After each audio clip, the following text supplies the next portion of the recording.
Hi viewers, நாம் இன்றைக்கி என்ன பார்க்கலாம்னா பீர் குடிப்பதால் ஏற்படும் நன்மைகளை பற்றி பார்க்கலாம். பீர் என்றாலே இது போதை தரக்கூடியது, அதனால் இதை சாப்பிடக்கூடாது என்றெல்லாம் பதறுவார்கள். அப்படி எதுவும் பயப்பட வேண்டாம்.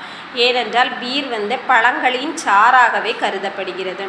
இது உடல் வெயிட் போடணும். ரொம்ப லீனாக இருப்பாங்க, அவங்களுக்கு கொஞ்சம் வெயிட் போடணுன்னா கண்டிப்பாக கொஞ்சம் மருந்தாக பயன்படுத்தலாம். இது இதயத்திற்கு நல்லது. அளவோடு சாப்பிட வேண்டும். பீர் இரத்த ஓட்டத்தை சீராக வைத்துக்கொள்ள உதவுகிறது. வைட்டமின் சிறந்தது, அதாவது செறிந்தது. பீரில் நிறைய நார்ச்சத்து உள்ளது. பழங்கள் இருக்கிறதுனால அதில் நார்ச்சத்து நிறைய இருக்கிறது. மாரடைப்பு வராமல் தடுக்கும். பீர் மூளையை இளமையாக வைத்துக்கொள்ள உதவுகிறது. நமது கல்லீரலுக்கு நல்லது. பீர் தூக்கமின்மையை அகற்றும். பீர் கற்கள் உண்டாவதை தடுக்கிறது. இதனால் கண்டிப்பாக